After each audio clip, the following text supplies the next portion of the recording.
ஒரு ஆசை, ஒரு கனவு. எல்லாருக்கும் இந்த ஒரு கனவு வாழ்க்கையில இல்லாம இருக்காது. அதுதான் ஒரு நல்ல இன்வெஸ்ட்மென்ட் பண்றது. ஒரு Dress வாங்குறதுனாலே நம்ம 1008 விஷயம் கவனிப்போம். ஒரு இடம் வாங்குறதுனா சும்மாவா? எல்லாருக்குமே இன்வெஸ்ட்மென்ட்னு வரும்போது நெறைய குழப்பங்கள் வரும். லேண்ட்ல இன்வெஸ்ட்மென்ட் பண்ணலாமா? இல்ல இண்டிபெண்டன்ட் ஹோம்ல இன்வெஸ்ட் பண்ணலாமான்னு. ஆனா சில விஷயங்கள நாம அலசி பார்த்தோம்னா, கண்டிப்பா அதுக்கான முடிவு நம்மால தெளிவா எடுக்கலாம்.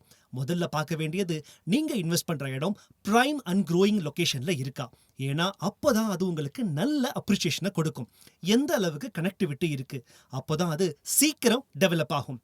அந்த இடத்துக்கு அப்ரூவல் இருக்கா இல்லையா? அப்படி இருந்தா அது சிஎம்டிஏ அப்ரூவ்டா இருக்கா? ஏன்னா அப்பதான் நாளைக்கு அதுல எந்த பிரச்சனையும் வராது. கம்மி விலையாவும் இருக்கணும். எந்த அளவுக்கு ரிஸ்க் இருக்குங்கிற விஷயத்தையும் நோட் பண்ணணும். அந்த இடத்த வாங்க நமக்கு பேங்கிங் அசிஸ்டன்ஸ் இருக்கா? அப்படி இருந்தா எந்த அளவுக்கு நமக்கு அவங்க சப்போர்ட் பண்ணுவாங்க? அந்த லேண்ட் மூலமா நம்ம ரெவென்யூ ஜெனரேட் பண்ண முடியுமா?